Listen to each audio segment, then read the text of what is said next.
அருள்நாதர் இயேசு கிறிஸ்துவின் இணைதான நாமத்தில் உங்களுக்கு அன்பின் வாழ்த்துக்கள். என் அன்புக்குரியவர்களே, தேவாதி தேவன் மற்றும் ஒரு புதிய நாளை அவர் நமக்கு காண செய்திருக்கிறார். ஒவ்வொரு நாளும் நீங்களும் நானும் அருள்நாதர் இயேசு கிறிஸ்துவோடு கூட நடக்கின்ற பொழுது, இந்த நாட்களிலே ஒரு பொருளாதார நெருக்கடியான நாட்களை நீங்கள் சந்தித்துக் கொண்டிருக்கிறீர்களா? மற்றொரு பக்கம் ஒவ்வொரு நாளும் விலைவாசிகள் மாற்றம் ஏற்பட்டு கொண்டே இருக்கிறது. ஒருவேளை உங்களுடைய கடன் பிரச்சனையினால வங்கி கடனை அடைக்க முடியாத சூழ்நிலை நீங்கள் இருக்கலாம். கடன்காரன் உங்களை தொல்லை பண்ணி கொண்டே இருக்கலாம். பல்வேறு விதத்தில் பல்வேறு விதமான நெருக்கடியை நீங்கள் சந்தித்துக் கொண்டிருக்கலாம். இன்றைக்கு கர்த்தர் உங்களை பார்த்து சொல்கிறார், ஈசாக்கை ஆசீர்வதித்தது போல அவர் உன்னையும் ஆசீர்வதிப்பார். ஆதியாகமம் 26 அதிகாரம் 12வது வசனத்தை வாசித்து பாருங்கள். ஈசாக்கு அந்த தேசத்திலே விதை விதைத்தான். கர்த்தர் அவனை ஆசீர்வதித்ததினால் அந்த வருஷத்திலே 100 மடங்கு பலனடைந்தான். ஆமென் சொல்லுங்களேன். இன்றைக்கும் தேவாதி தேவன் உங்களையும் அவ்விதமாக அவர் ஆசீர்வதிக்க போறார். உன் தேவைகளை அவரால் சந்திக்க முடியும். விசுவாசத்தோடு கூட ஆமென் சொல்லுங்களேன். ஈசாக்கை தேவன் ஆசீர்வதித்ததினாலே அந்த வருஷத்திலே 100 மடங்கு ஆசீர்வாதத்தை பெற்றுக்கொண்டான் என்று சொல்லி வேதம் சொல்கிறது. ஈசாக்கு தேசத்திலே விதை விதைத்த காலம் செழிப்பின் காலம் அல்ல, அது பஞ்சத்தின் நாட்கள்.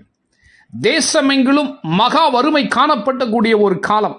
அந்த நாட்களிலே அந்த நேரத்திலே ஈசாக்கு பட்ட பிரயாசத்தை ஆண்டவர் கண்டார், அவனை ஆசீர்வதித்தார். இன்றைக்கும் அப்படிப்பட்ட சூழ்நிலைகளில் நீங்கள் கடந்து போயிருக்கிறீங்களா? என் கடன் பிரச்சனை எப்போது மாறும்? என் சூழ்நிலை எப்பொழுது மாறும்? என் தேவை எப்பொழுது சந்திக்கப்படும்? நிறைவான ஆசீர்வாதம் என் வாழ்க்கையில் எப்பொழுது வரும் என்று ஏக்கத்தோடு கூட காத்திருக்கிறீங்களா? ஆண்டவர் உங்க பிரயாசத்தை பார்க்கிறார்.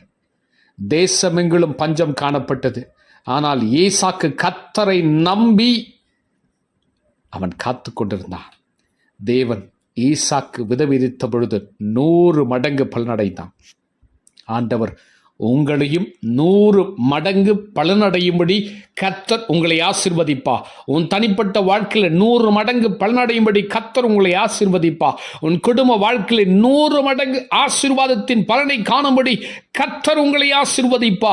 உன் வேலையில் 100 மடங்கு பலன் உண்டாகும்படி கர்த்தர் உன் வேலையில் உயர்வை கொடுத்து உன்னை ஆசீர்வதிப்பா.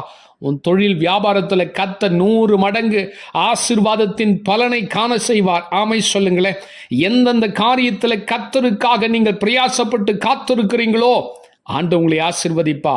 சூழ்நிலைகள் எதிராக இருக்கலாம். ஈசாக்கு விதைத்த பொழுது சூழ்நிலைகள் எதிராக இருந்தது.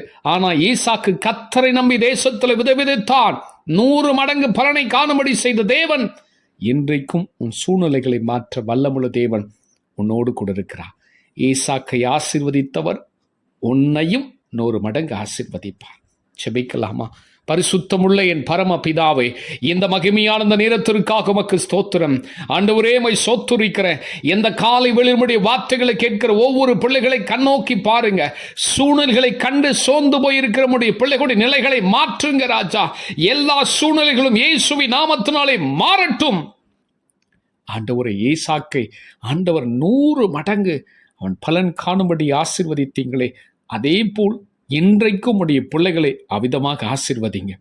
அவங்களுடைய சூழ்நிலைகளை மாற்றுங்க. தனிப்பட்ட வாழ்க்கையில், குடும்ப வாழ்க்கையில், வேலையில், தொழில் வியாபாரத்தில், பிள்ளைகளுடைய வாழ்க்கையில் என்னென்ன சூழ்நிலை எதிராக இருக்குதோ அத்தனையும் மாற்றி ஆசீர்வாதமாய் கர்த்தர் மாற செய்யுங்க.